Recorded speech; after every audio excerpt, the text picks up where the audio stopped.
Bahasa Indonesia di kelas sekarang.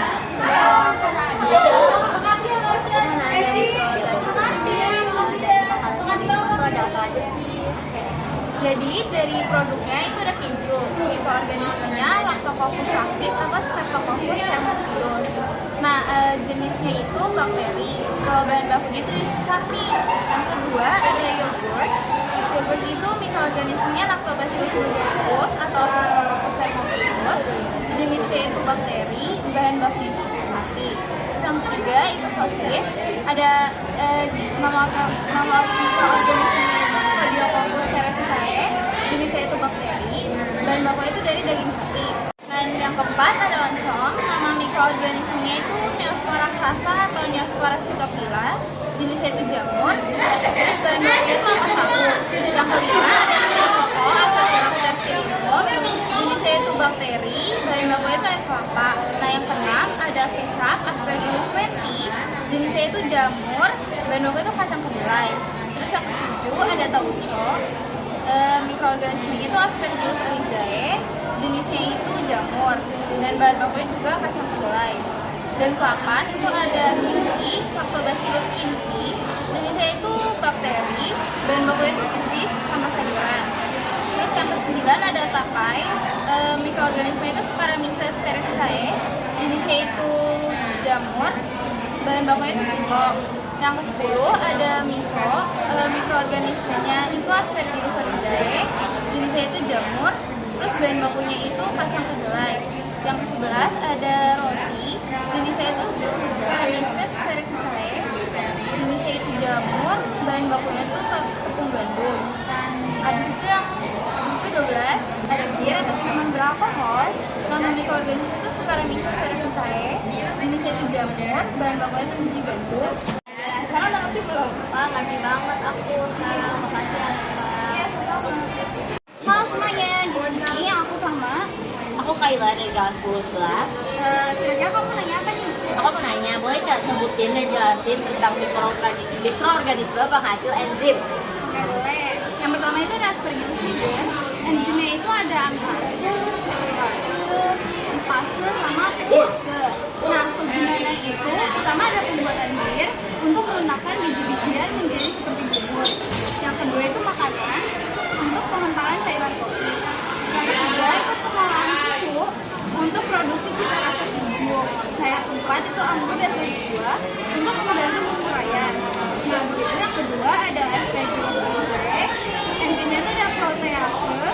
Kegunaannya itu ada pembuatan bir untuk stabilisasi bir. Terus yang kedua itu ada pemasakan untuk pembuatan roti.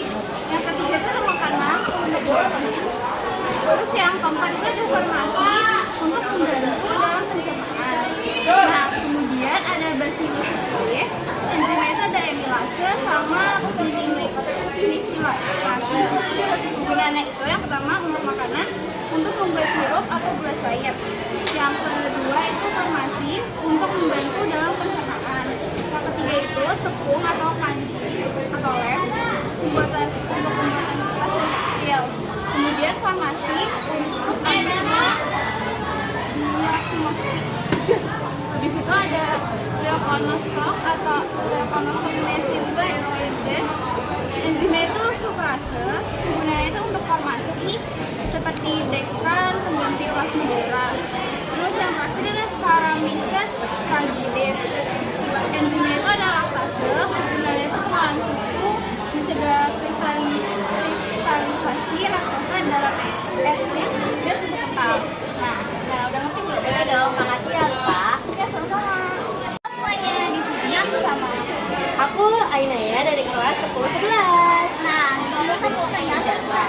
Aku mau nanya nih, macam-macam antibiotik itu apa aja sih, sama fungsinya dong kalau boleh tahu. Pertama ada penicillin, berfungsi untuk penyembuhan penyakit akibat infeksi saluran, penyembuh penicillium novatum atau penicillium common. Yang kedua ada cephalosporin, berfungsi untuk membasmi bakteri penghambat penicillin. Yang ketiga itu ada streptococcus, berfungsi untuk membasmi mikroorganisme resisten penicillin dan cephalosporin. Lu dari mana, Sam? Terus yang keempat ada tetracycline, berfungsi untuk menghambat sintesis protein pada bakteri.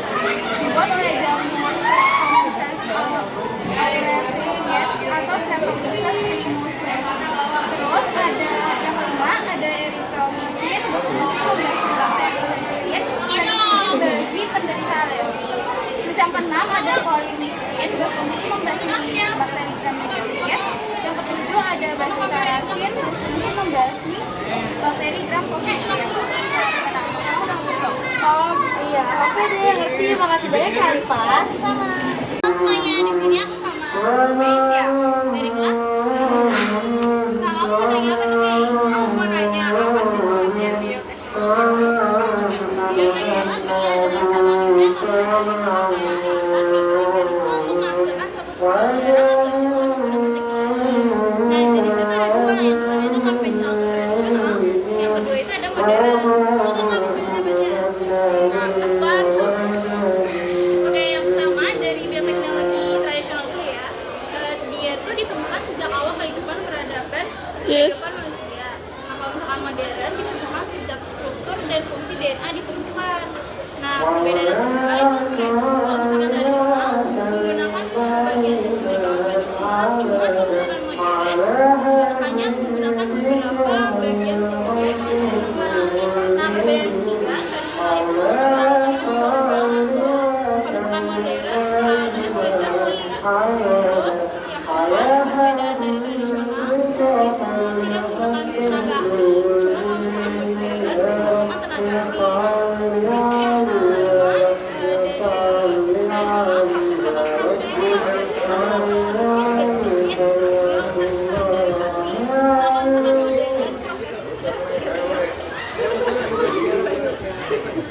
Terus perbedaan yang kelima dari bioteknologi tradisional ini prosesnya kurang steril, terus harus produksi sedikit, sama belum terstandarisasi. Nah, kalau misalkan modern itu tuh prosesnya udah steril, terus produknya udah banyak dan sudah terstandarisasi. Nah, yang terakhir itu contohnya kalau misalkan dari tradisional itu ada pembuatan keju, kecap, sama tahu. Terus kalau misalkan terus contoh dari bioteknologi modern itu ada bayi tabung sama cloning. Nah, udah ngerti belum? Udah, oke, makasih ya Alifa. Iya, sama. Halo semuanya, di sini saya sama Aku Airin Katrina dari 10-7. Nah, Airin, kamu mau nanya apa nih? Aku mau ini dong, pengertian dari cloning hewan itu apa sih? Oke.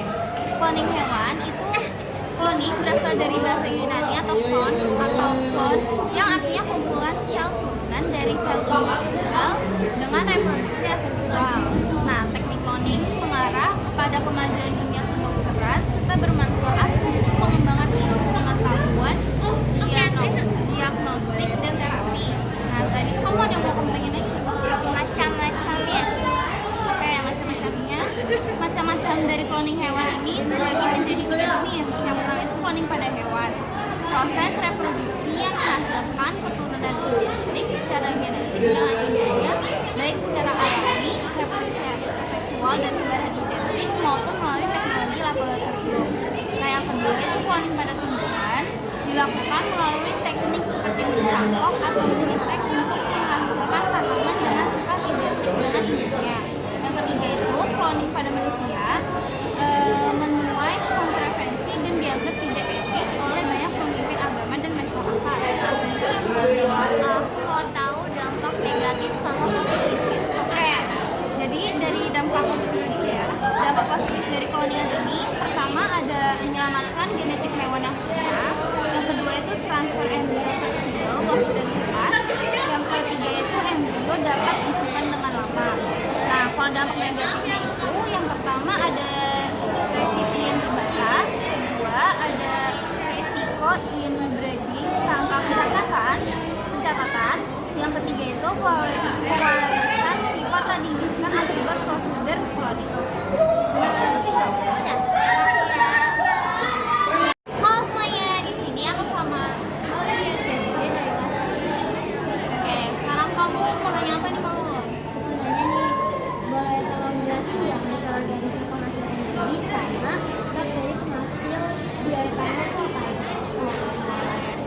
Jadi, mikroorganisme penghasil energi itu memiliki peran penting dalam bioteknologi untuk menghasilkan energi terbarukan seperti bioetanol, biogas, dan hidrogen. Nah, mikroorganisme yang terlibat dalam proses ini dapat mengubah bahan organik menjadi sumber energi yang ramah lingkungan. Kemudian ada bakteri penghasil bioetanol. Yang pertama itu ada Scaranicus cerevisiae atau gula gitu. Ciri-cirinya itu mikroorganisme eukariotik ini sering digunakan dalam fermentasi alkohol, terutama dalam industri pembuatan bir dan bioetanol. Kemudian untuk fungsi dan produk, bioetanol dihasilkan melalui proses fermentasi gula, glukosa, sukrosa, dan maltosa oleh Saccharomyces cerevisiae. Nah, untuk fungsinya, bioetanol ini digunakan sebagai bahan bakar alternatif untuk kendaraan dan dalam industri kimia sebagai pelarut. Ini adalah salah satu sumber energi terbarukan yang mengurangi ketergantungan pada bahan bakar fosil. Nah, yang kedua itu ada Pseudomonas mobilis.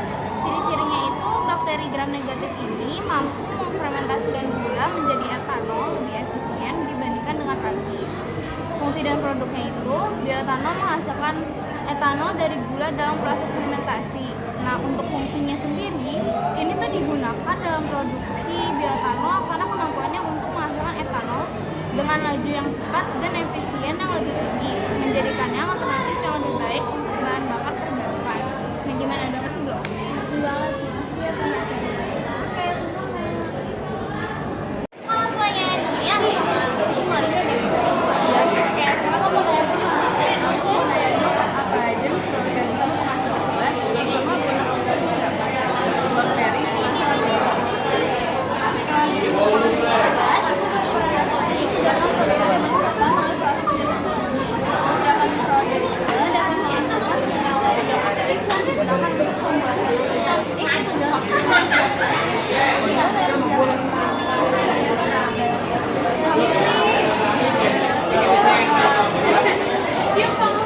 Nah, yang kedua itu bakteri antibiotik. Yang pertama itu ada Streptomyces pyogenes. Ciri-cirinya itu bakteri ini menghasilkan virus Streptomyces, bakteri gram positif yang membentuk spora. Bakteri ini menyimpan makanan dan sering berfungsi untuk antibiotik alami. Yang kedua ada fungsi dan produk.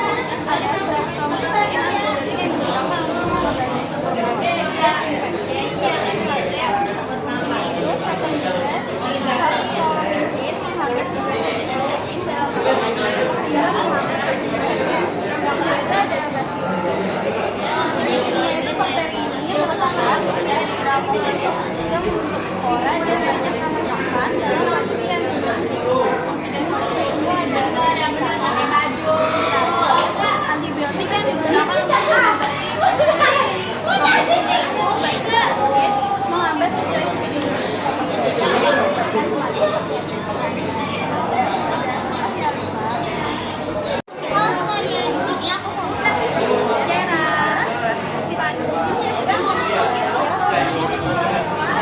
Kalau buat aku, ini aku kurang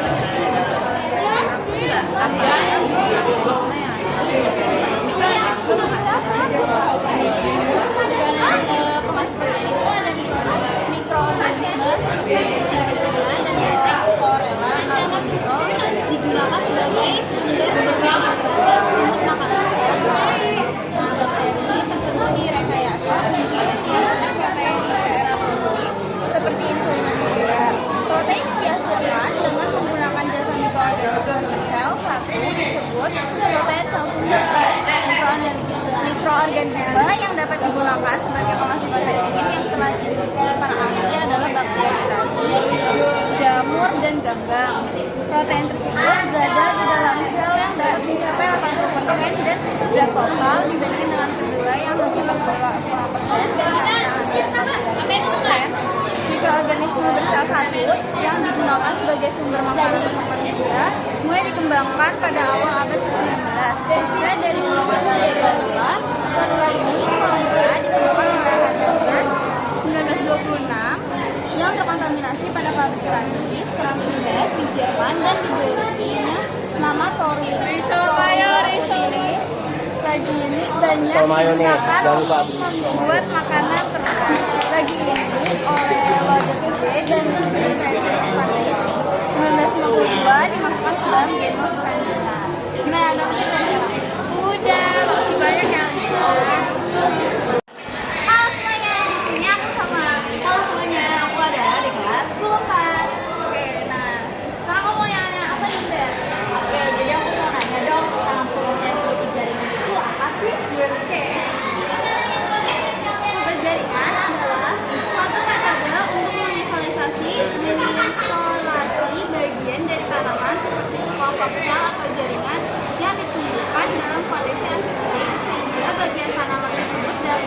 apa?